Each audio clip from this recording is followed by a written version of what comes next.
Once again, let us quickly gather our thoughts, recollect the kindness of the triple jewels. And with a full gratitude in heart, let us place our palms together to request Geshe to give teaching according to the well wishes and capacities of the students. Geshe, kindly give us the teaching. Page 3. Let's begin by starting a proper meditation, which consists of 3 parts, while being mindful of both aspects, the object being visualized and the manner in which you visualize it. Refuge field. In space in front of you, visualize Buddha Shakyamuni, His Holiness the 14th Dalai Lama, and all Buddhas and Bodhisattvas, or any other enlightened beings you regard with veneration. They are all looking upon you with immense kindness and unconditional love, just as a mother looks upon her only child. Bodhicitta field. Visualize seated on either sides of you, your kind parents, mother on the left and father on the right. Additionally, you are accompanied by all other dear mother sentient beings, leaving none aside, and you are leading them in this practice. Third, the purpose of this practice: to manifest the Buddha nature within you, which is the ultimate source of happiness, by removing the 2 mental obscurations: afflictive obscurations, consisting of the afflictions of negative emotions, contaminated karmas, and their corresponding active seeds, and cognitive obscurations, the subtle stains, that is, inactive latencies of the afflictions and contaminated karmas. Enthused by great compassion, you taught the Immaculate Dharma to dispel all perverted views. To you, the Buddha Gautama, I pay homage. Enthused by great compassion, you taught the Immaculate Dharma to dispel all perverted views. To you, the Buddha Gautama, I pay homage. Enthused by great compassion, you taught the Immaculate Dharma to dispel all perverted views. To you, the Buddha Gautama, I pay homage. Sangye soki chonam la janju bardu dang gyapsu chi dagi jinso gepe sonam ki drola fenche sangye dropar sho. Sangye chodang soki chonam la janju bardu dani gyapsu chi dagi jinso gepe sonam ki drola fenche sangye dropar sho. Sangye chodang soki chonam la janju bardu dani gyapsu chi dagi jinso gepe sonam ki drola fenche sangye dropar sho. I go for refuge until I am enlightened to the Buddha, the Dharma, and the Sangha. By my accumulations of the practice of giving and so forth, may I become a Buddha to benefit all sentient beings. I go for refuge until I am enlightened to the Buddha, the Dharma, and the Sangha. By my accumulations of the practice of giving and so forth, may I become a Buddha to benefit all sentient beings. I go for refuge until I am enlightened to the Buddha, the Dharma, and the Sangha. By my accumulations of the practice of giving and so forth, may I become a Buddha to benefit all sentient beings. Independent origination, there is no ceasing, no arising, no annihilation, no permanence, no coming, no going, no separateness, and no sameness. I prostrate to the consummate Buddha, the supreme among all teachers, the one who taught this peace, which is freed of elaborations. I prostrate to the mothers of the hearers, the Bodhisattvas and the Buddhas, which through the knowledge of all lead hearers seeking pacification to complete peace, which through the knowledge of paths cause those helping migrators to achieve the aims of the world, and through the possessions of which help subduers expound a variety of teachings. The one who has transformed into a reliable guide, motivated by altruism to benefit sentient beings, the teacher, Sugata, and protector, to whom I make prostrations. The one who has eliminated the web of conceptualizations and is endowed with the divine bodies of the vast and the profound, who eternally shines forth the noble right rays, to you, the Buddha, I make prostrations. Today, in the Buddha's presence, I generate the mind of full awakening for the benefit of all sentient beings. The essence of the dependent origination mantra. Om ye dharma hetu prabhavam hetum tesham dathagato yavatat tesham chayo nirodha evam vate mahashramanaye swaha. Om ye dharma hetu prabhavam hetum tesham dathagato yavatat tesham chayo nirodham evam vate mahashramanaye swaha. Om ye dharma hetu prabhava hetum tesham dathagato yavatat tesham chayo nirodham evam vate mahashramanaye swaha. Meaning of the tender Nimpa mantra. All phenomena arise from causes. The causes are taught by the Tathagata. The cessation of the causes as well is taught by the great seer. Profound, peaceful, elaboration-free, clear light and non-composite, such as the nectar-like dharma I have discovered. Finding no one to fathom this teaching, in silence I will retire into the woods. Beyond utterance, thought, and expression is the perfection of wisdom, which is unborn, unceased, and has the nature of space. It is the object of apprehension of self-realized wisdom. To you, the mother of the Buddhas of the three times, I pay obeisance. The four seals of the Buddha's teachings. All composite things are impermanent. All contaminated things are of the nature of suffering. All phenomena are of the nature of emptiness and selflessness. Transcending sorrow is peace.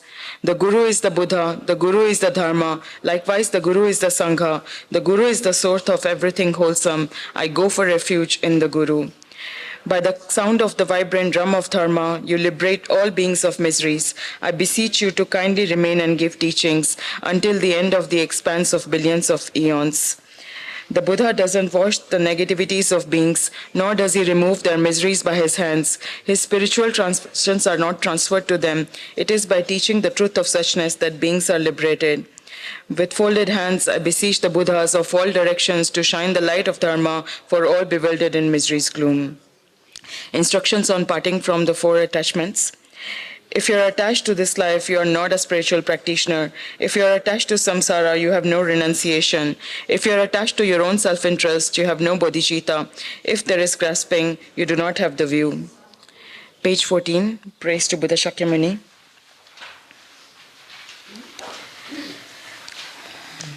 To the founder, the endowed transcendent destroyer, the one gone beyond, the four-destroyer, the completely perfected, fully awakened being, perfect in knowledge and in good conduct, Sugata, knower of the world, supreme guide of human beings to be tamed, teacher of gods and humans, to you, the completely and fully awakened one, the endowed transcendent destroyer, the glorious conqueror, the subduer from the Shakya clan, I prostrate, make offerings, and go for refuge. When, O Supreme amongst humans, you were born on this earth, you paced out 7 strides and said, I am supreme in this world. To you who were wise then, I prostrate. With pure bodies, form supremely pure, wisdom, ocean like a golden mountain, fame that blazes in the 3 worlds, winner of the best, Lord, to you I prostrate. With the supreme signs, face like a spotless moon, color like gold, to you I prostrate. Dust-free like you, the 3 worlds are not, incomparable wise one, to you I prostrate. The Savior having all compassion, the Founder having all understanding, the field of merit with qualities like a vast ocean, to you the Tathagata I prostrate. The purity that frees one from attachment, the virtue that frees one from the lower realms, the one path, the sublime pure reality, to the dharma that pacifies I prostrate. Those who are liberated and also show the path to liberation, the holy field qualified with realizations, who are devoted to the moral precepts, to you the Sangha I prostrate. Do not commit any non-virtuous actions, perform only perfect virtuous actions, subdue your mind thoroughly. This is the teaching of the Buddha. A star, a visual aberration, a flame of a lamp, an illusion, a drop of dew or a bubble, a dream, a flash of lightning, a cloud, see conditioned things as such. Through these merits, may sentient beings attain the rank of all-seeing, subdue the foe of faults, and be delivered from samsara's oceans, perturbed by the waves of aging, sickness, and death. Page 29, the Heart Sutra. The Perfection of Wisdom Sutra. Arya Bhagavati Prajna Paramita Hridaya Sutra. I prostrate to the Arya Triple Gem. Thus did I hear at one time the Buddha was dwelling on Mass of Vultures Mountain in Rajgriha, together with a great community of monks and a great community of bodhisattvas. At that time, the Buddha was absorbed in the concentration of the categories of phenomena called profound illumination. Also at that time, the Bodhisattva Mahasattva Arya Avalokiteshvara looked upon the very practice of the profound illumination of wisdom and beheld those five aggregates also as empty of inherent nature. Then through the power of the Buddha, the Venerable Shariputra said this to the Bodhisattva Mahasattva Arya Avalokiteshvara: how should any child of the lineage who wishes to practice the activity of the profound perfection of wisdom train? He said that, and the Bodhisattva Mahasattva Arya Avalokiteshvara said this to the Venerable Sharavadiputra: Shariputra, any son of the lineage or daughter of the lineage who wishes to practice the activity of the profound perfection of wisdom should look upon it like this, correctly and repeatedly, beholding those five aggregates also as empty of inherent nature. Form is empty. Emptiness is form. Emptiness is not other than form. Form is also not other than emptiness. In the same way, feeling, discrimination, compositional factors, and consciousness are empty. Shariputra, likewise all phenomena are empty, without characteristic, unproduced, unceased, stainless, not without stain, not deficient, not fulfilled.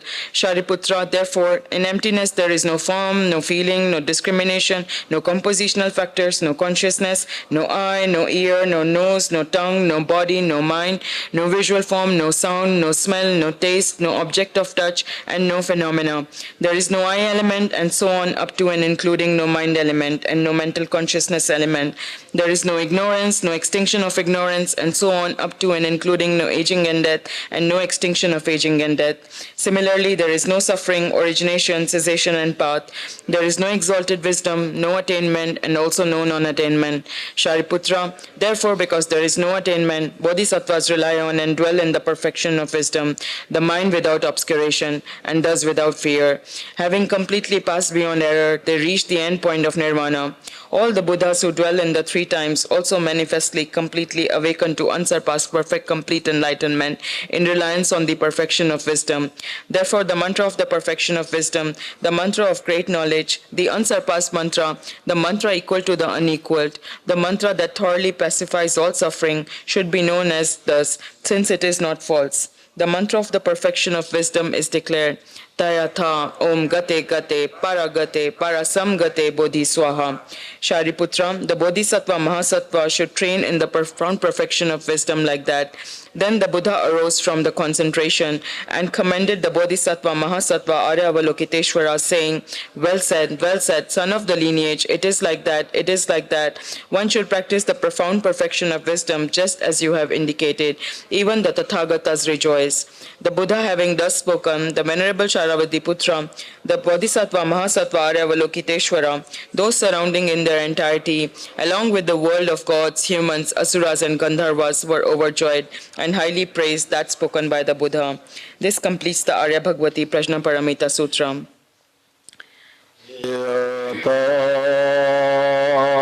Om Gate Gate Paragate Parasamgate Bodhi Swaha Tyata Om Gate Gate Paragate Parasamgate Bodhisvatyata Om Gate Gate Paragate Parasamgate Bodhisvatyata Om Gate Gate Paragate Parasamgate Bodhisvatyata.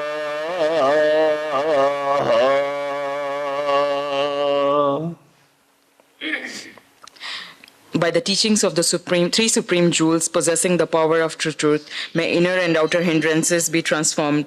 May they be dispelled. May they be non-existent. May they be pacified. May all negative forces opposed to the Dharma be completely pacified. May the host of 80,000 obstacles be pacified. May we be separated from problems and conditions harmful to the Dharma. May all enjoyments be in accord with the Dharma.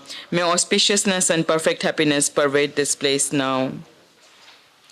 Page 35, 8 Verses of Training the Mind by Geshe Langri Thangpa. With the determination to achieve the highest aim for the benefit of all sentient beings, which surpasses even the wish-fulfilling gem, may I hold them dear at all times.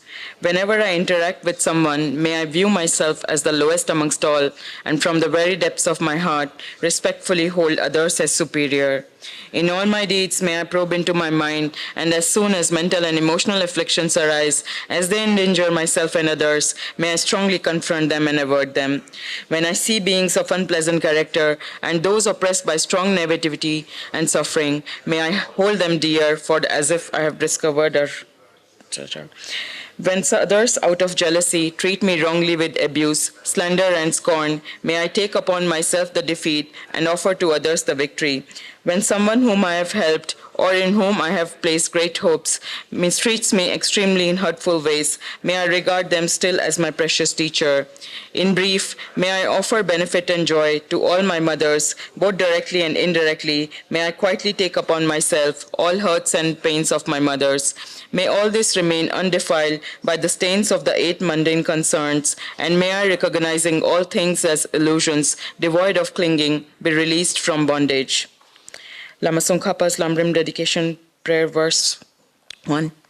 From my 2 collections, vast as space, that I have amassed from working with effort at this practice for a great length of time, may I become the chief leading Buddha for all those whose mind's wisdom eye is blinded by ignorance. 7-limb practice, excerpts from the King of Prayers, the extraordinary aspiration of the practice of Samantabhadra. Samantabhadracharya Pranida Naraja. I bow down to the youthful Arya Manjushri, you the Buddhas, the lions amongst humans, gone to freedom in the present, past and future, in the worlds of 10 directions, to all of you with body, speech and mind, I bow down. With the energy of aspiration for the Bodhisattva way, with a sense of disrespect, and with as many bodies as atoms of the world, to all you Buddhas visualized as real, I bow down. On every particle are Buddhas, numberless as particles, each amidst the host of Bodhisattvas, and I am confident the sphere of all phenomena is entirely filled with Buddhas in this way. With infinite oceans of praise for you, and oceans of sound for the aspects of my voice, I sing the breathtaking excellence of Buddhas and celebrate all of you Sugatas. Beautiful flowers and regal garlands, sweet music, scented oils and parasols, sparkling lights and sublime incense, I offer to you victorious ones, the Buddhas. Fine dress and fragrant perfume, sandalwood powder heaped high as Mount Meru, all wondrous offerings in spectacular array, I offer to you victorious ones. With transcendent offerings peerless and vast, with profound admiration for all the Buddhas, with strength of conviction in the Bodhisattva way, I offer and bow down to the victorious ones. Every harmful action I have done with my body, speech and mind, overwhelmed by attachment, anger and ignorance, all these I openly lay bare before you. I lift up my heart and rejoice rejoice in all the merit of the Buddhas and Bodhisattvas in 10 directions, of solitary realizers, hearers is training, and those beyond, and of all ordinary beings. You who are the bright lights of the worlds in 10 directions, who have attained the Buddha's omniscience through the stages of awakening, all you who are my guides, please turn the supreme wheel of Dharma. With palms together, I earnestly request you who may actualize parinirvana, please stay with us for eons, numberless atoms of the world, for the happiness and well-beings of all wandering in samsara. Whatever slight merit I may have accumulated by making prostrations, offering and confessing, rejoicing and requesting that the Buddhas stay and teach, I now offer all this to the full awakening of all beings. What's your mandal offering? A short mandal offering.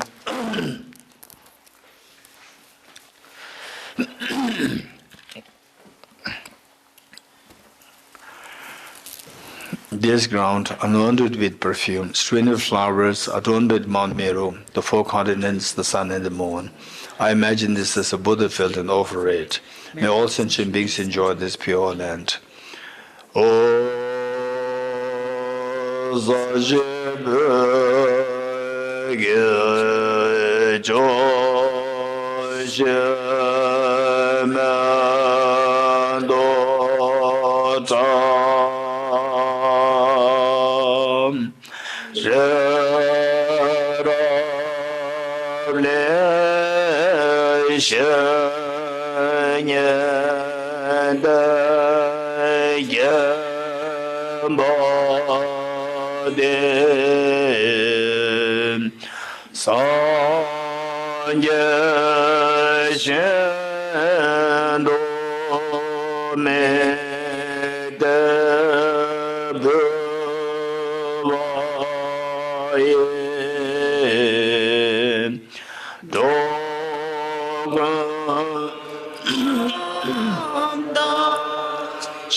The 4 dharmas of Venerable Gompopa.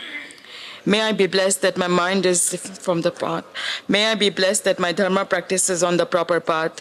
May I be blessed that the path is freed of flaws. May I be blessed that the flaws are seen in the light of exalted wisdom.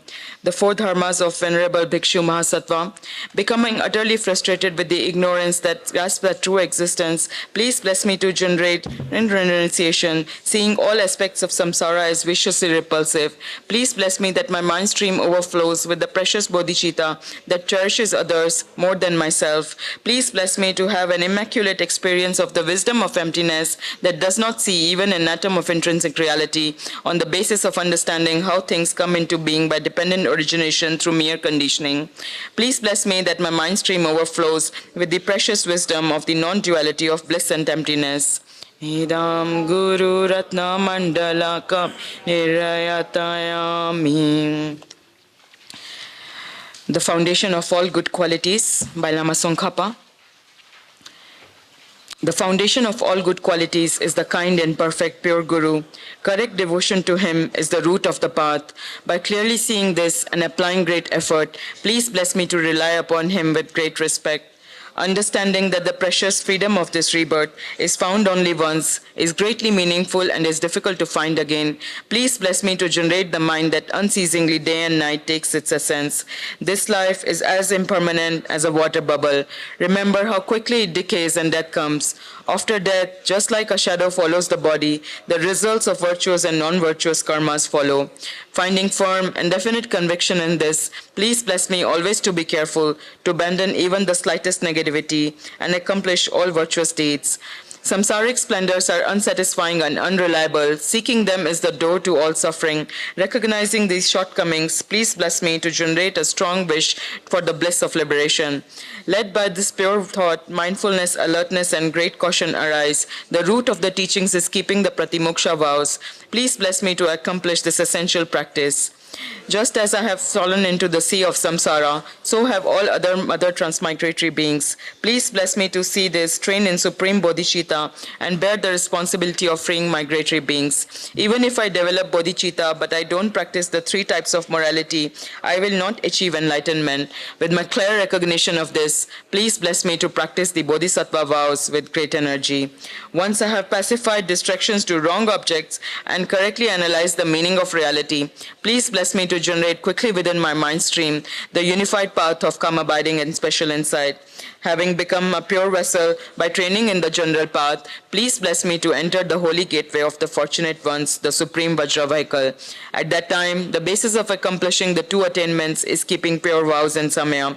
As I have become firmly convinced of this, please bless me to protect these vows and pledges like my life. Then, having realized the importance of the 2 stages, the essence of Vajrayana, by practicing with great energy, never giving up the 4 sessions, please bless me to cite the teachings of the Holy Guru. Like that, may the Guru who shows the noble path and the spiritual friends who practice it have long lives. Please bless me to pacify completely outer hindrances. In all my lives, never separated from perfect Gurus, may I enjoy the magnificent Dharma. By completing the qualities of the stages of the path, may I quickly attain the state of Vajradhara. Mixima verse. First we'll say this in English, followed by chant in Tibetan, followed by again in English. You are Avalokiteshvara, great treasure of non-referential compassion, and Manjushri, master of flawless wisdom, as well as Vajrapani, destroyer of hosts of demons without exception, Tsongkhapa, crown jewel of the sages of the land of snows, Losang Taupa, at your feet and make prostrations.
You are Avalokiteshvara, great treasure of non-referential compassion, and Manjushri, master of flawless wisdom, as well as Vajrapani, disturb hosts of demons without exception, Tsongkhapa, crown jewel of the sages of the land of snows, Losantaba at your feet, I make prostrations.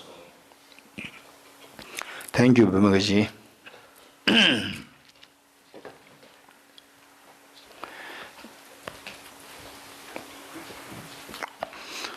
Okay, now the actual practice. So for this, we have single-pointed meditation, also referred to as shamatha meditation, renunciation, bodhicitta, and visual emptiness, and taking the aspiration bodhisattva vow. First, the shamatha practice, 5 minutes.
Okay, next renunciation.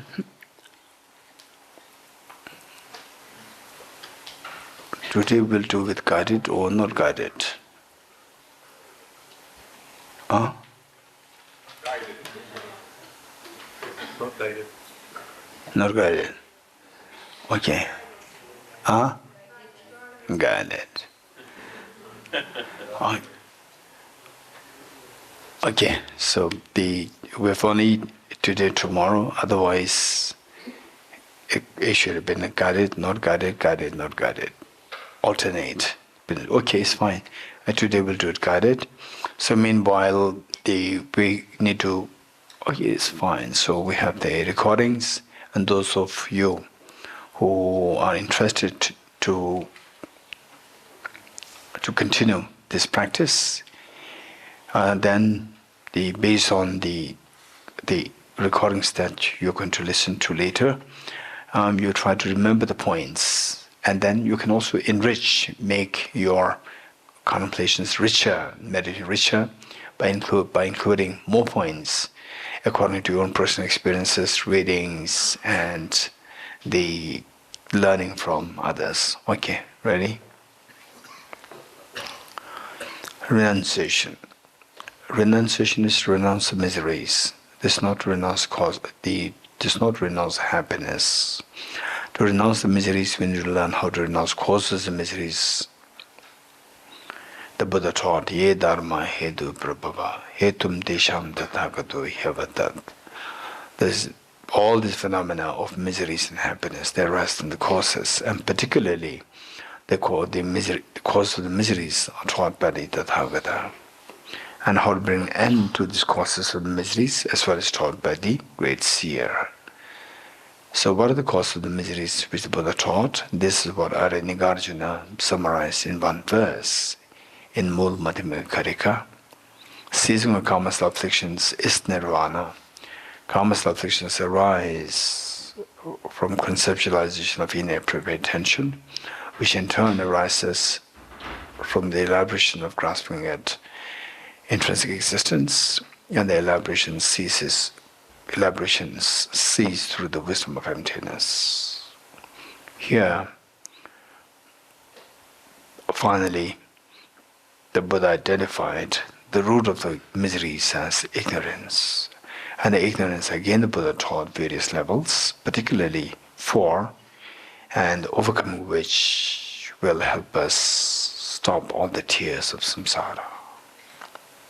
So, to counter these 4 misconceptions, which are misconceiving impermanent phenomena as permanent, misconceiving miseries as happiness, misconceiving impure things as pure, and finally misconceiving what is dreamlike nature, empty of objective reality, as objectively true.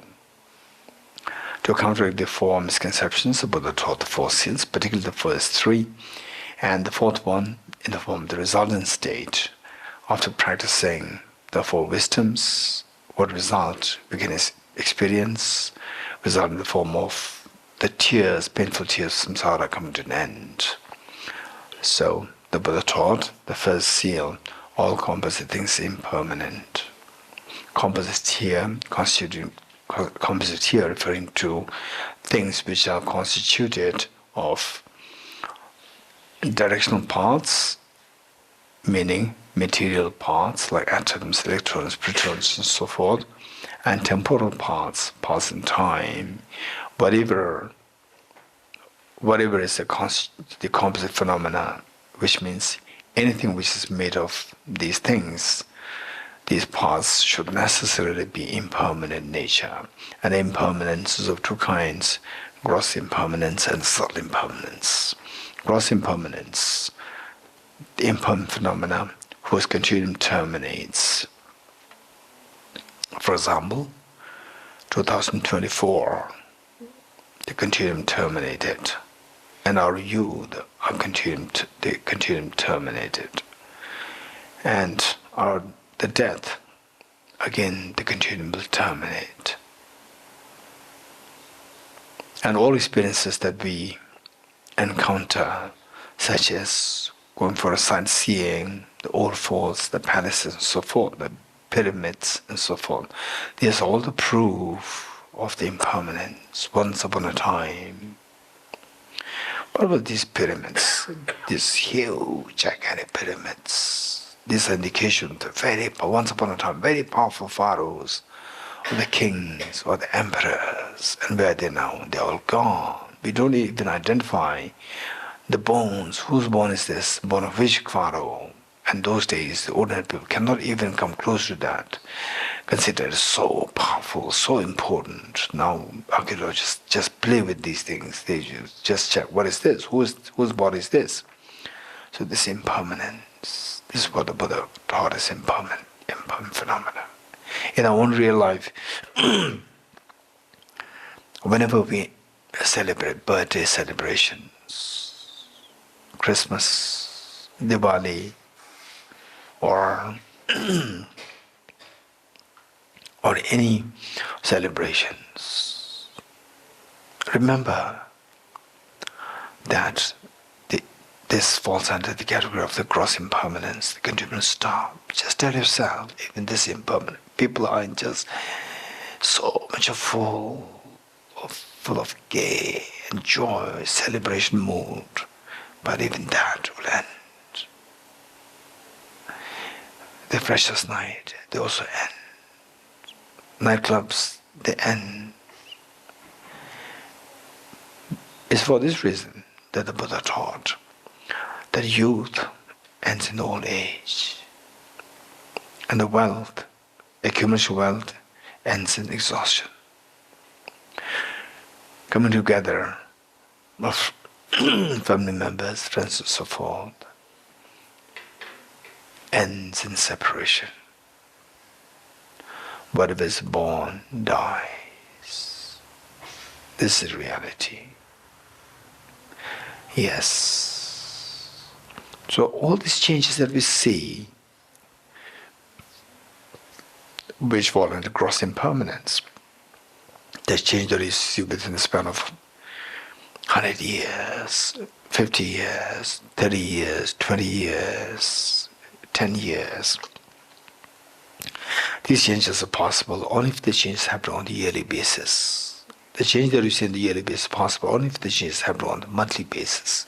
Yes, intellectually we know that, but experientially we need to feel it by reducing from the grosser to the subtler to the subtlest to the subtler in a very stepwise way that your mind can really resonate with the impermanence. The change that you see in the span of 1 month is possible only if this change happens on the daily basis.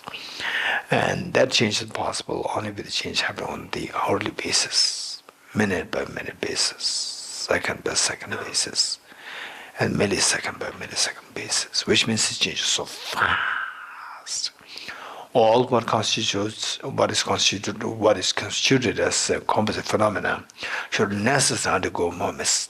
These momentary changes very fast on a millisecond level, like a very fast moving train. This is how all the composite phenomena moves. Wow, that's true. So now just imagine that your body moves so fast, changes so fast towards old age. And your friends, your parents, your children, your family members, your husband, your wife, everyone is changing so fast. The body changing, aging towards death. And this reality is very scary. And the whole world that we live in is moving so fast, changing so fast. It's like we are thrown into a very fast moving train.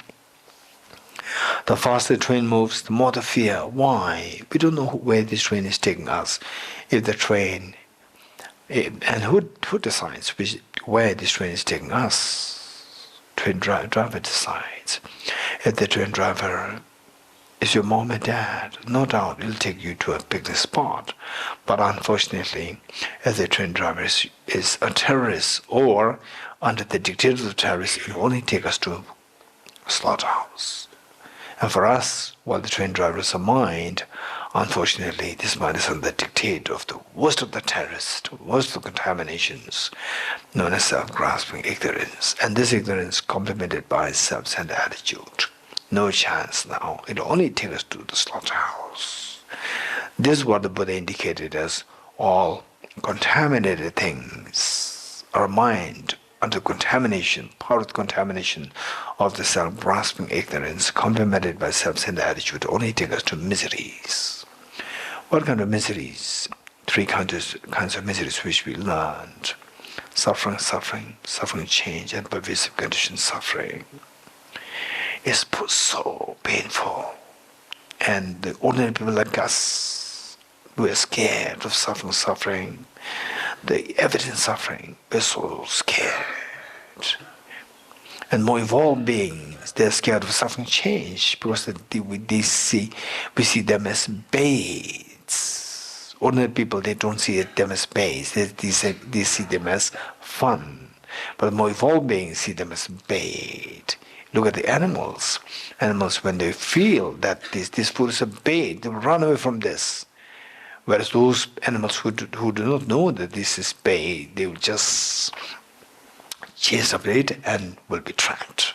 So this bait traps us to go through the very painful, agonizing miseries, suffering.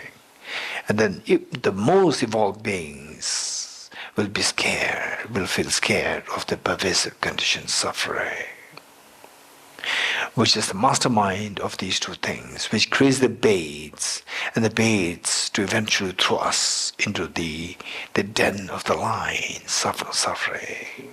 So, unwise people, ordinary people, they're scared of suffering. And the little more evolved beings, they're scared of the bait, which traps us into the suffering. And the most evolved beings, they're scared of the mastermind. For example, the terrorists who come on the front line. Ordinary people are so happy that they are destroyed, they're killed. But the policymakers of the nation, they're not happy. They're still hunting down the masterminds. Till the masterminds are found, there's just those terrorists who come on the front line with the guns in their hands. The real policymakers of the nation, they're not happy just to be able to identify them. Because the masterminds, so those people who can see really deeper in reality, they will be able to find the mastermind as the worst. It's for this reason that Acharya Dharmakirti in the text Pramana Vartika said, when the Buddha taught that through the sufferings to identify, the Buddha meant the third one. And of course, for which we need to. Why the third one becomes so worse is because we don't like the suffering change, the bait. Why we are scared of bait? It's because of the evident suffering. So they're all connected. This is how the wise people see things. Yes, one moment of such a suffering, for ordinary people like us, the suffering of suffering. One moment of such suffering is good enough. The loss of near and dear ones, and so forth. So one moment is good enough to nullify all the past moments of the merriments, festivities, birthday parties, and the pride of the youth, pride of the beauty, pride of the handsomeness, and so forth. These all are just illusion within the span of a few years' time, which comes so fast. Then they're all gone. This is what wise people see. Those people who can see these things ahead of time, these are wise people. Those people who cannot see those ahead of time and instead been intoxicated by these things themselves. Or those who don't have these, those who feel envious of those. These are what the text referred to as the childlike people. And these shallow people, they're not prepared. And when actual miseries hit them, they just go into panic mode. This is what happens. So, Yes, one moment is good enough to nullify. The whole thing is so gloomy and so painful, agonizing. So what do you do now? Is there a way out? 2024, we do not do anything to stop it. It stopped its own. When will these miseries stop? When will these tears stop? They will never stop on their own. Impermanent phenomena, while it is broadly grouped into two, but it can also be classified into three. Impermanent phenomena whose continuum terminates invariably. Like 2024, the second class of impermanent phenomena whose continuum never terminates, for example, like our mind, time, and so forth. And this third class of impermanent phenomena whose continuum never terminates until and unless we put conscious effort. And our tears, self-grasping, the worst of the demon, which is self-grasping ignorance, these all fall under this category. They will never stop on their own unless until we put a conscious effort. What kind of conscious effort is required? So the Buddha taught, Ye dharma hetu prabhava. Just check. If you want to terminate these pains, check the root of the pain. And the root of the pain is to be identified as the self-grasping ignorance. And how to terminate that. Yes, to terminate that, we need to resort to a very powerful remedy. What is the remedy? The wisdom of emptiness. So wake up from the sleep of ignorance with the wisdom of emptiness. What is that wisdom? Wisdom, by the very definition, is a discerning mind whose apprehension of the object tallies with the reality. And what's the reality? Reality is what the Buddha taught us, the third seal. Everything is nature, emptiness is selflessness. Okay, now people do a meditation on the emptiness today. Emptiness of the person who you have a very close feeling, like your dad, your mom, your brother, sister, husband, wife, child. And so anyone, somebody who you truly feel so close, and even that is like illusion, like a dream. And we see them feeling closeness primarily is because of attachment, because of the self-grasping ignorance. And yet, it doesn't guarantee that all feeling closeness should necessitate self-grasping as the underscoring factor.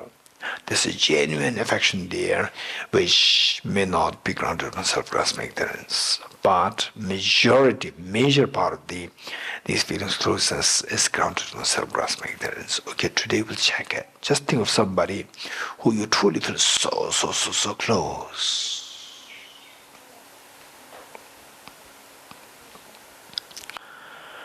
Okay, how does this person appear to you? Like a dream that your mind is creating it? Or, no, it's so objectively, so real from the object. Of course, so real objectively from the object. This belief is self-grasping ignorance. This is not valid mind. It's an illusion that you're creating, and you believe in this illusion to be real. How do you know that? How do I know that this perception of this person who identifies extremely close to me, that person is like illusion, is creation of my own mind. How do you know that? Remember what Arjuna taught. If the mirage were to be water, why not those close to the mirage see water? Okay, let us all repeat this 3 times together. If the mirage were to be water, why not those close by the mirage see water? If the mirage were to be water, why not those close by the mirage see water? If the mirage were to be water, why not those close by the mirage see water? Okay. So now let's go closer towards the person to see if the person truly exists objectively. That is technically known as subjecting this person to ultimate analysis. Subjecting the person to ultimate analysis, by going closer to this person, you end up seeing very thin layer of the skin of the person. We just ignore whatever is not that person, objectively is in person. You're interested in the objective person. You're not interested in anything else. Anything which is not a person, not the objective person, just ignore them.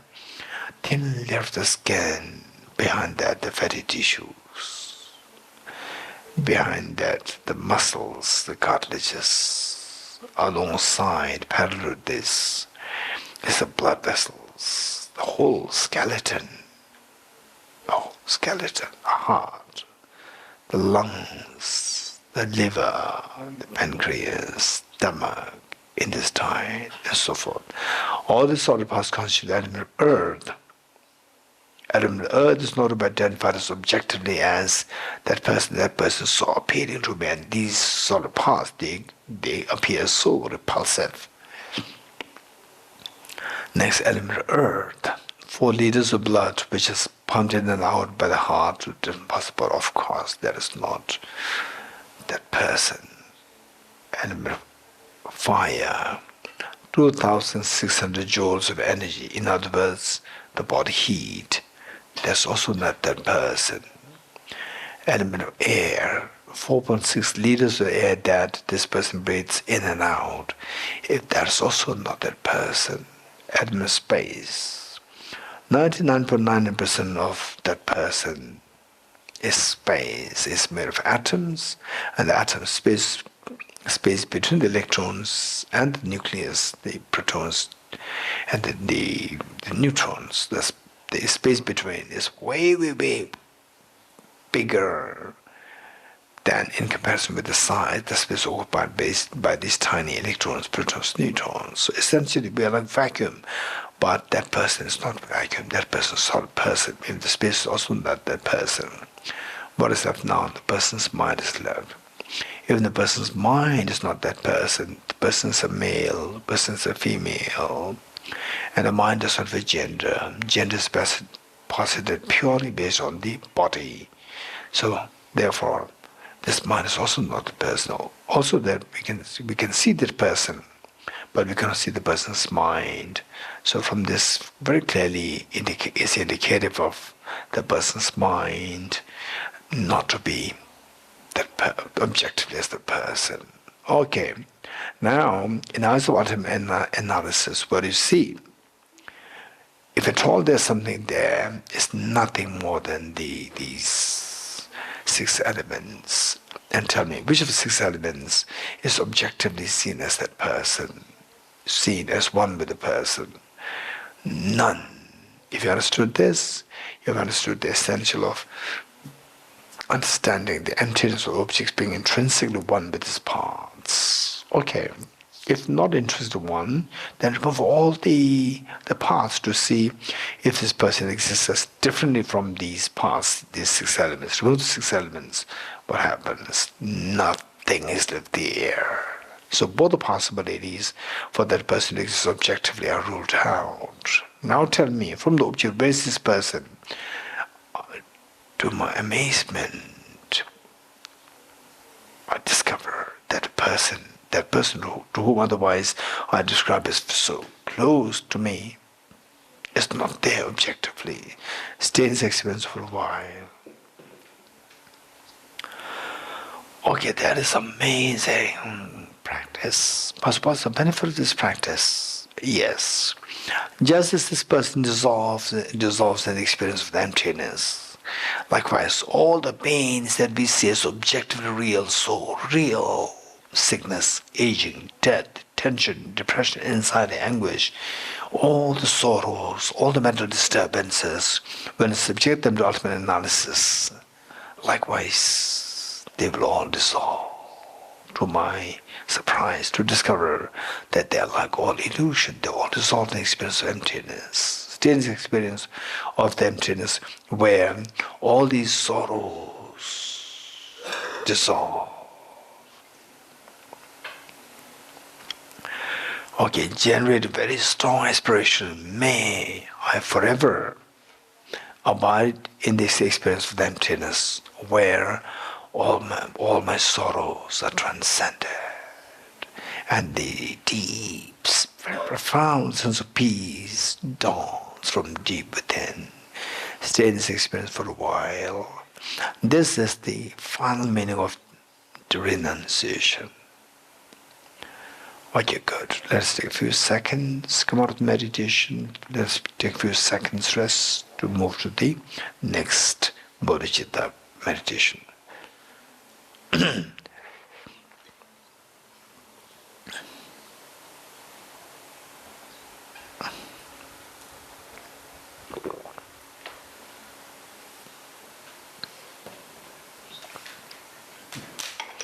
Ready? Okay, Bodhicitta practice, we will do that based on the 4 immeasurables. Okay. And Bodhicitta is something, even a similitude, experience of a similitude gives you such a profound, expansive joy and ease. But we never experienced that before. Now, to do that, we require incredibly great example and inspiration and blessings, which will be given to us by all the Buddhas, Bodhisattvas. Let us invoke all the Buddhas, Bodhisattvas as a support, the Triple Gem as a support, seek the blessings for us to generate this incredibly beautiful feeling, the mind of the Bodhicitta. Ready? Immeasurable loving kindness. And imagine the old Buddhas, Bodhisattvas with us, and all your dear mothers and beings, your true parents, all the family members, including children, and all the beings here in Deer Park, human beings, animals, insects, hungry ghosts, God and gods, spirits, everyone is with us here. And everyone in your own country, in the own entire world, in the water bodies, oceans, wilderness, forests, and all the beings in the Milky Way galaxy and the entire universe. They're with you. And imagine that you are leading this practice and all beings, you inspired them to practice and they're inspired. They're so willingly joining this practice. Immeasurable loving kindness. How good would it be that all my dear ascension beings are endowed with happiness and the causes of happiness. Causes of happiness primarily consisting of the most appealing mind of Bodhicitta and the most fearless mind of the wisdom of emptiness. May all my dear ascension beings be endowed with happiness and the causes of happiness. I'll take the responsibility that all my dear ascension beings are endowed with happiness and the causes of happiness.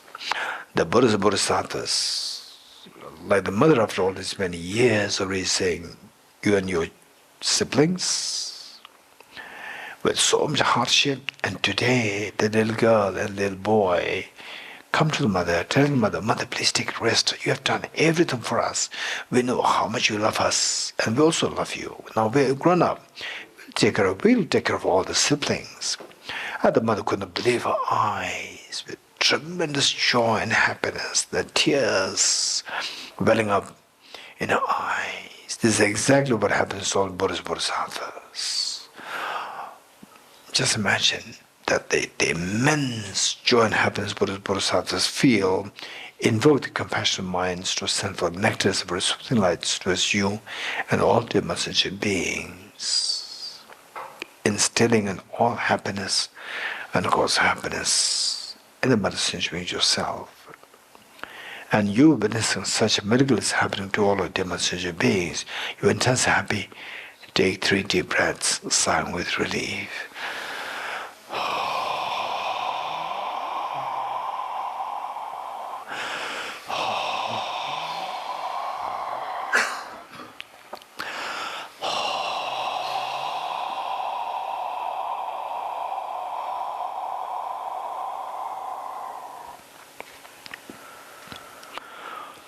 Immeasurable compassion. How good would it be that all my dear sentient beings are freed from suffering and the causes of suffering. The cause of suffering primarily consists of self-grasping ignorance, complemented by self-centered attitude, and the two combined together giving rise to the inappropriate tension, gross afflictions, and the contaminant karmas, and then making us end up into the whole flow, the flood of miseries. May all my dear mother sentient beings be freed from suffering and the cause of suffering. I will take the responsibility that all my dear mother sentient beings are freed from suffering and the cause of suffering. The Buddhas and Bodhisattvas, witnessing that you making such a courageous commitment, the intense happiness and proud of you, this pride and happiness invoke their compassionate minds to send forth nectars of soothing lights towards you and all their messenger beings. Their mere touch of lights and nectars with the bodies beings yours. Wash us of all the miseries and causes of miseries from the mind of sentient beings yourself. And you witnessing such a miracle is happening to all of the sentient beings. You're intensely happy. Take 3 deep breaths, sign with relief.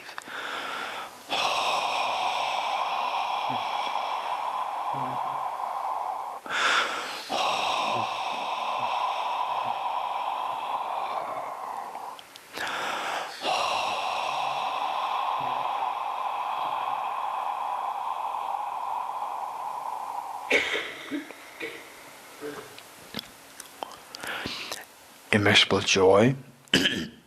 How good would it be that all my dear mother sentient beings are never separated from happiness and the causeless happiness that they're endowed with. May all my dear mother sentient beings never be separated from happiness and the causeless happiness that they're endowed with. I'll take the responsibility that all my dear mother sentient beings are never separated from happiness and the causeless happiness that they're endowed with. The Buddhas and Bodhisattvas, witnessing that you make such a courageous commitment, the intense happiness and proud of you, this pride and happiness invoke their compassionate minds to send forth nectars of soothing lights towards you and all the messenger beings. The mere touch of lights and nectars with the bodies beings yours stabilizes the happiness and the cause of happiness the beings and you are endowed with. And you witnessing such a miracle is happening to all the demonstration beings. You're intensely happy. Take 3 deep breaths, sigh with relief.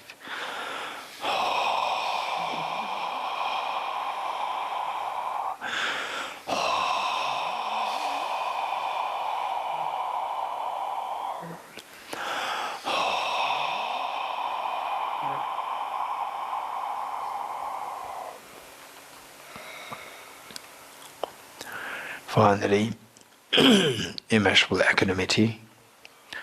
How good would it be that all my dear mother sentient beings are freed from the biased attitude of excessive attachment towards some and aversion towards others, and instead abide in the great state of equanimity, embracing all other dear mother sentient beings equally, leaving none aside. May all my dear mother sentient beings be freed from the biased attitude of excessive attachment towards some and aversion towards others. I'll take the responsibility that all my dear mother sentient beings are freed from the biased attitude of excessive attachment towards some and aversion towards others. The Buddhas, Bodhisattvas, witnessing that you're making such a courageous commitment, the intense happiness and proud of you, this pride and happiness invoke their compassionate minds to send forth nectars of very soothing lights to you and all demonstrated beings. That mere touch lights and nectars with the bodies is yours. Frees the beings from the biased attitude of excessive attachment towards some and aversion towards others, and instead making them abide in the great state of equanimity, embracing all other dear mother sentient beings equally, leaving none aside. And you witnessing such a miracle is happening to all our demonstrated beings. You're intense happy. Take 3 deep breaths, silent relief.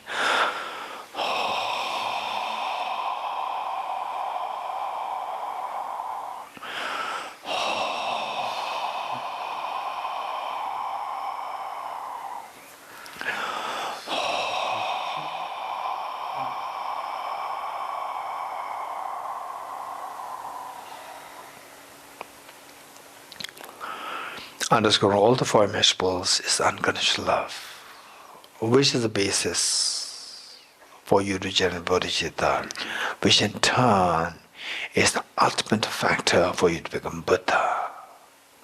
Abundance experience of unconditional love. Imagine that you are looking at each of the sentient beings through the eyes with total love and affection, to the extent that each one of them feels themselves as so special in your eyes. With folded hands, I will make a Bodhicitta commitment 3 times together, wholeheartedly, to the best you can. May I become Buddha for the benefit of all my dear mother sentient beings. May I become Buddha for the benefit of all my dear mother sentient beings. May I become Buddha for the benefit of all my dear mother sentient beings. Slowly transform this beautiful mind of Bodhicitta into a spotlessly clean white moon disk, horizontally sitting with a heart. Okay, and that's amazing that you made such a courageous commitment to become Buddha for the benefit of sentient beings. But remember, no matter how much you squeeze a handful of sand, no oil comes out. Yes, I know that. But I'm not like a handful of sand. I'm like a handful of sunflower seeds, squeezing which oil does come out. I have the Buddha nature within me. If this were the case, why not, since time immemorial till today, this Buddha nature was never manifested in its full form? Yes, till today I'm being deceived by the true demons, self-grasping, ignorant, self-centered attitude. And today I'm disillusioned by that. What am I going to do then? I'm going to exterminate them. How? But it's on to a very powerful remedy. What is that? The non-dual wisdom of the Arya Bodhisattvas. What is it like? Okay, let us quickly retrieve the experience of the emptiness of the person you feel closest to.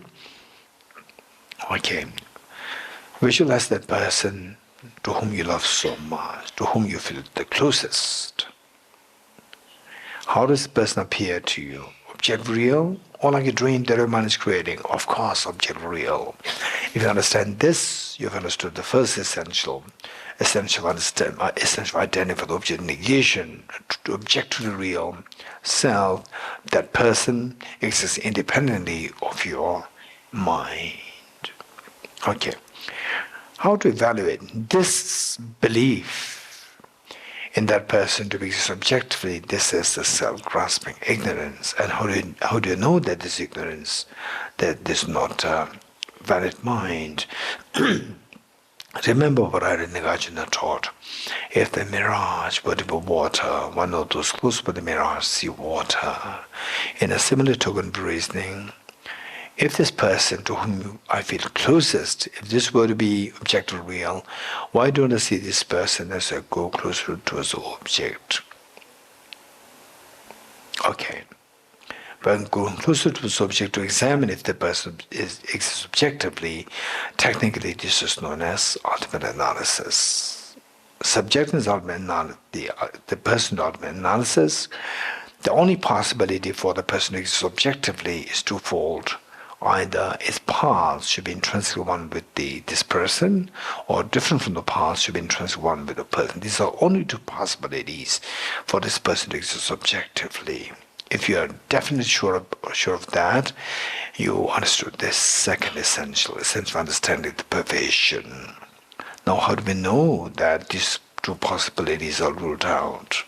For that, we subject this person to ultimate analysis. Subjecting person to ultimate analysis by going closer to the subject.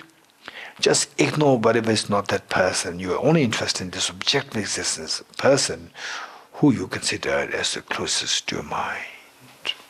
Going closer, in our ultimate analysis, you first end up as seeing the very thin layer of the skin of that person.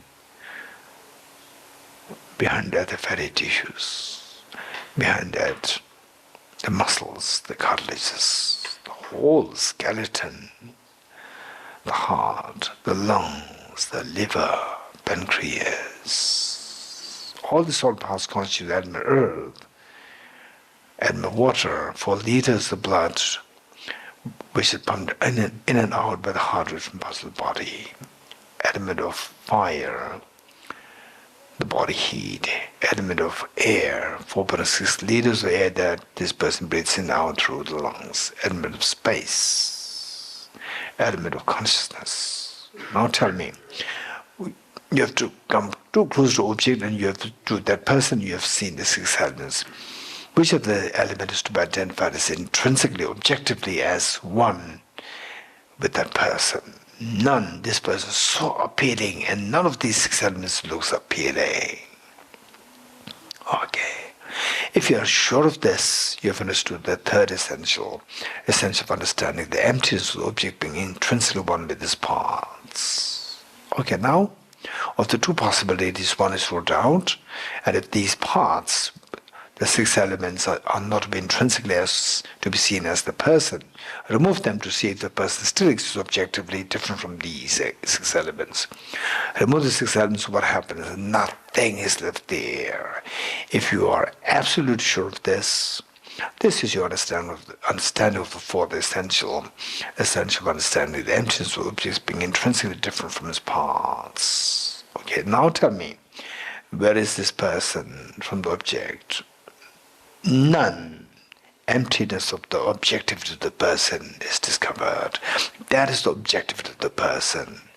Emptiness of the objectivity of the object is the objectivity of the object. Or you want to say, objectively, the person is empty. This is, to my surprise, this is what I discovered. Students' experience, for some, a tinge of fear can come. For some, a tinge of extreme tranquility can come at the core of your heart. For some, cool waves can flow through your body. For some, tickling sensation can happen on the surface of the skin. If any of these experiences come, you are very, very fortunate and meritorious. If it does not come, don't worry. Study more, contemplate more, meditate more. You are bound to experience these. Stay in this experience for a while.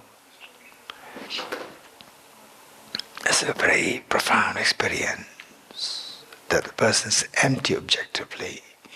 Now shift your mind from the ultimate analysis to the conventional analysis, which means come out of the meditation. Again you see the person coming back. And objectively the person is empty, but to the subject of your mind the person appears. Which means it's just the mere perception. Mere perception meaning like an illusion, like a dream. So the person is just like a dream. Let's go back to the ultimate analysis to discover that the person is empty from the object. Stay in this experience for a while. This experience of emptiness is the most fearless mind. Transform this mind, the most fearless mind of the wisdom of emptiness, into a spotlessly clean, thumb-size white vajra, vertically sitting on the Bodhicitta heart. Oh, amazing! Now you have the blaze of the non-dual Bodhicittas. Blaze, so vibrant, moon is vajra. The 2 Bodhicittas. The moon is symbolic of the conventional Bodhicitta, which is the aspiration to become Buddha for the manifold sentient beings. And vajra is symbolic of the ultimate Bodhicitta, which is the non-dual wisdom of emptiness of the Arya Bodhisattvas. So this will guarantee to exterminate all the mental defilements, complemented by the conventional Bodhicitta, which wishes to become Buddha for all dimmer sentient beings. But remember that your 2 parents, your family members, including children, and all dimmer sentient beings, they are suffering terribly. Generate very strong compassion to all the dimmer sentient beings, including parents, family members, children, and so forth.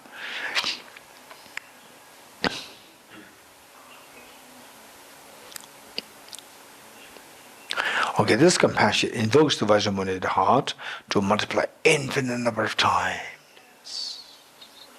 Share one side of the Vajramuni at the heart of your mother, one side of the Vajramuni at the heart of your father, oneself with each of our family members, including children,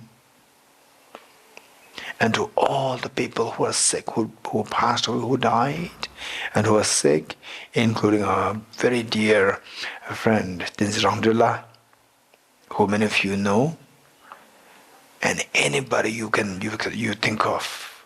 For example, Nicole's mother is going through surgery. Just think of all of them, Nicole, everyone, the beings, sentient beings, the universe. Yes. Okay, you are so generous, you have been so kind to share this bhajan with all the beings. This is amazing. Meanwhile, let's also not forget that all Buddhas and Bodhisattvas, they are watching us. So why not? We invite all Buddhas and Bodhisattvas to be the witness to undertaking the ceremony of taking the aspiration Bodhisattva vow. So as a gesture of making the request, let us slowly stand up along with all demons, mother sentient beings to make 3 prostrations to all Buddhas and Bodhisattvas.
Okay, let us turn to page 50. And now that you already know the meanings of these verses, let us say this verse 3 times together. So meanwhile, while sitting on your right knees, sitting on your right knees, in case, given that it'll take a few minutes, while sitting on your right knees, if you start to feel the pain, then sit in the most comfortable position. The pain should not hinder us from contemplating on the meanings of the words. Finally, the real, taking the aspiration Bodhisattva vow, the actual one involves your mental activation. So it should not be disturbed by the pains. Okay. And so visualize that all Buddhas Bodhisattvas, as you have requested, they are here. Imagine like your parents.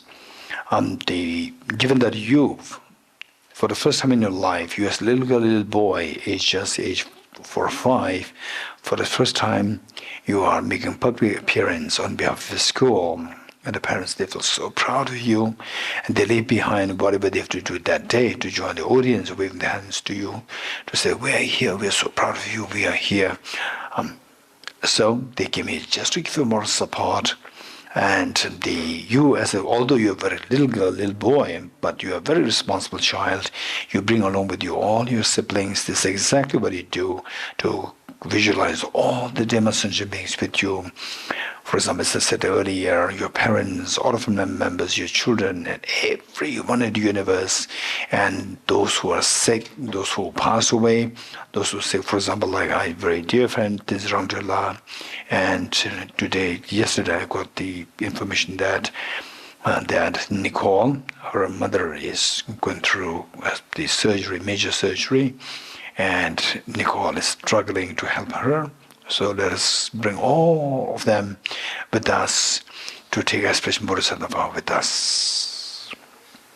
And imagine that you're leading this practice and all are joining us. Okay, together. I go for refuge to the Triple Gem. I confess the negativities individually. I rejoice in the virtues of all the beings. I hold the precious Buddha in my heart. I go for refuge in the Triple Gem. I confess the negativities individually. I rejoice in the virtues of all the beings. I hold the precious Buddha in my heart. I go for refuge to the Triple Gem. I confess the negativities individually. I rejoice in the virtues of all the beings. I hold the precious Buddha in my heart. Gurus, Buddhas, and Bodhisattvas, please be here to me.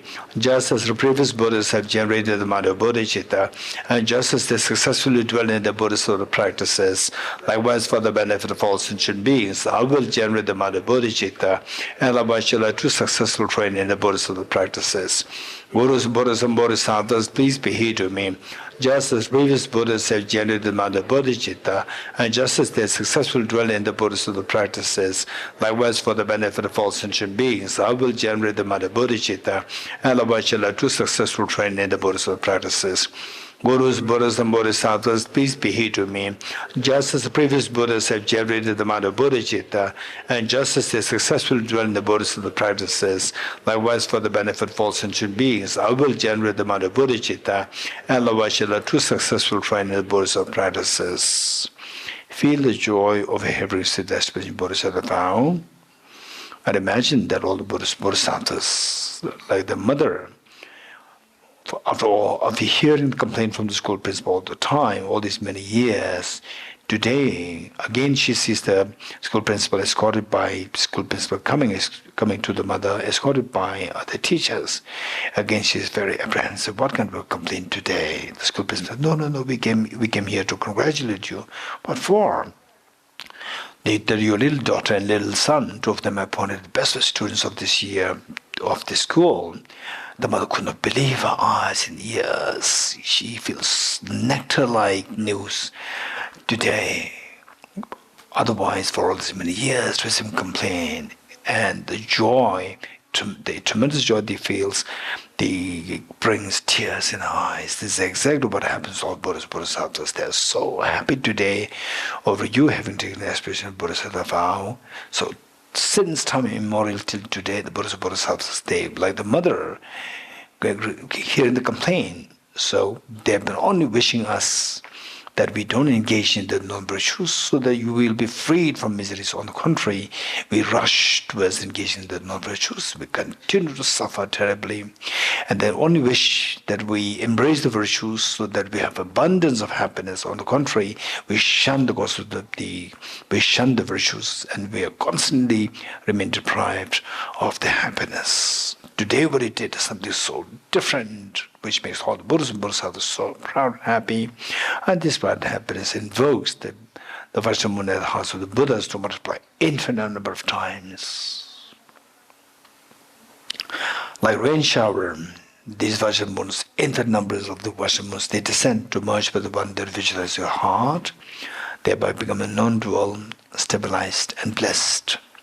Likewise, all the Vajramoon from the Buddhas Bodhisattvas, they descend to merge with the one that visualizes the heart of your mother, at the heart of your father, at the heart of each one of family members, including children, and each of the beings who are passed away, or in hospitals, who are suffering terribly in the hands of the terrorists, in the hands of the people underground.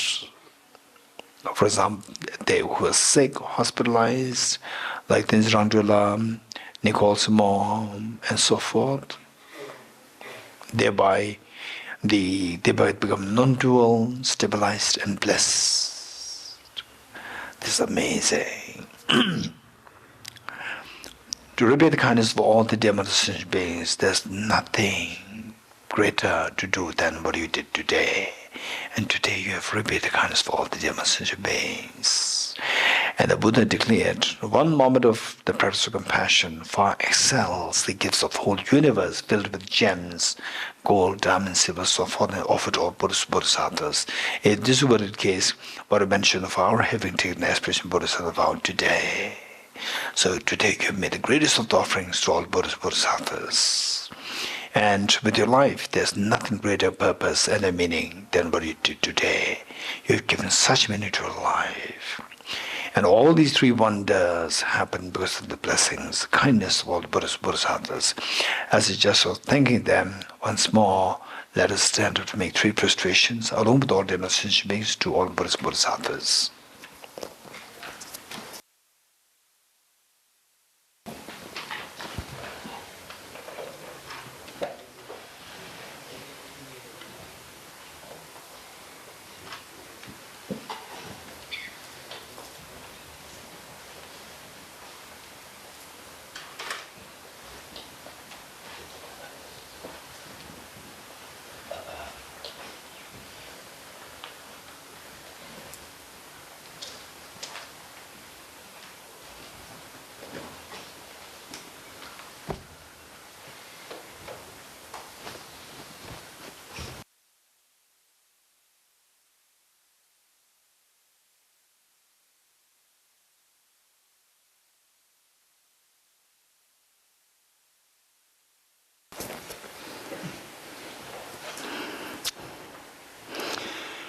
Okay.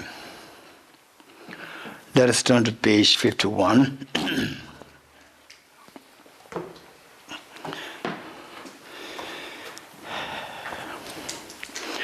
Indeed, we have been extremely fortunate that we get the chance to meet with this teacher on Bodhicitta, wisdom, emptiness, and also that we practice them. So in the future lifetimes, to be connected with these teachings, number one. Number two, that we're able to rigorously engage in these practices. We need to include the following prayers with us. Throughout my future lifetimes, may I always be guided by the compassionate Buddha and be able to uphold the true precious Bodhicitta even at the cost of my life. Throughout my future lifetimes, may I always be guided by the compassionate Buddha and be able to uphold the true precious Bodhicitta even at the cost of my life. Throughout my future lifetimes, may I always be guided by the compassionate Buddha and be able to uphold the true precious Bodhicitta even at the cost of my life.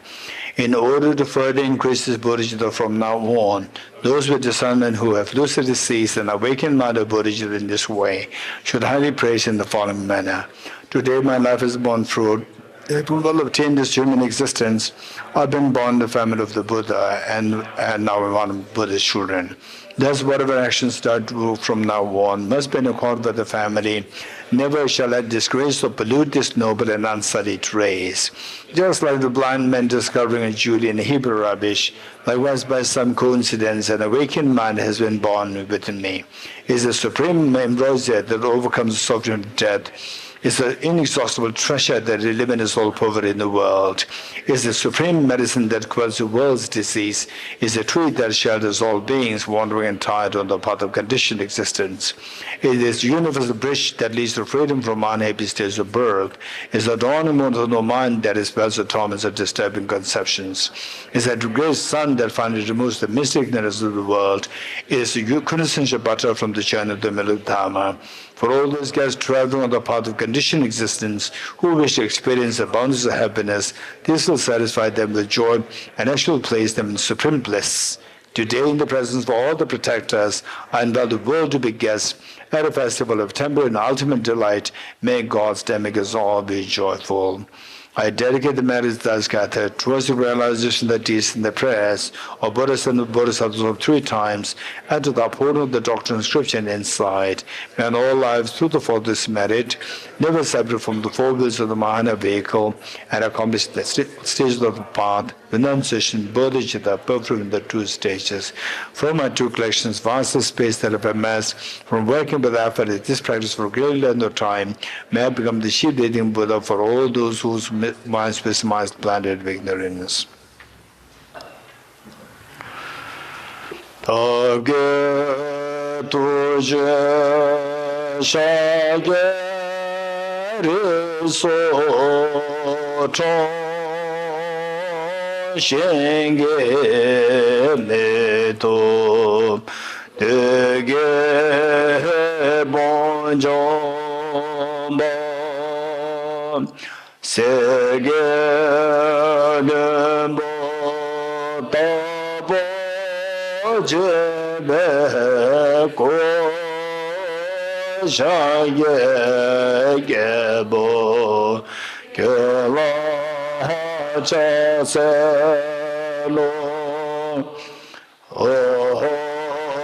mone mone mahamona yeswaha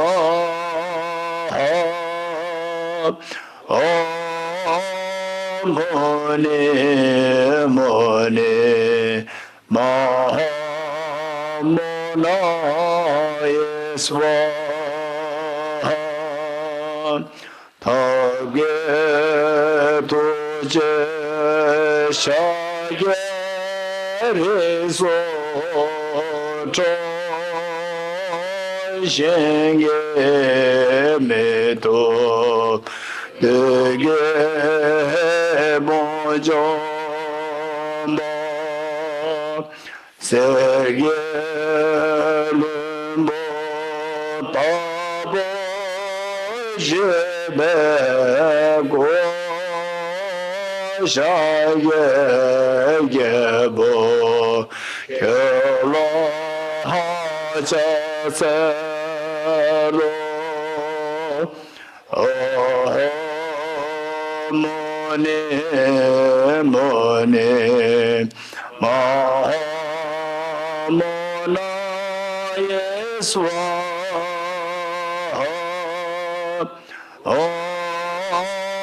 mone mone mahamona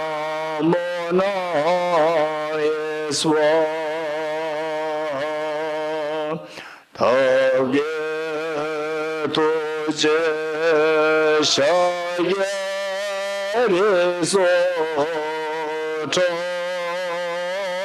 shenge meto dege bonjomba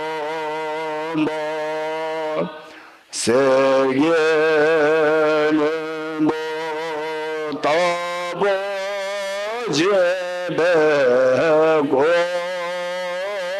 shage geb kelo ha cha selo mone mone mahamona yeswaha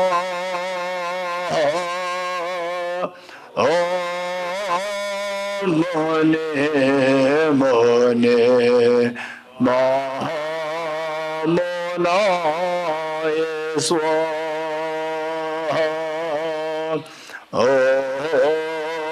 mone mone mahamona yeswaha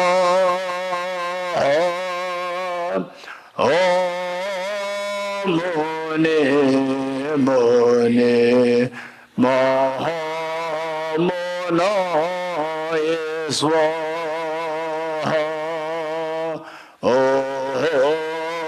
mone mone mahamona yeswaha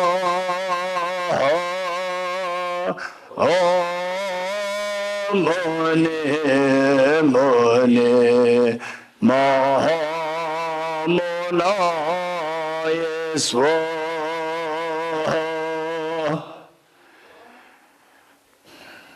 Okay, 3 processions together.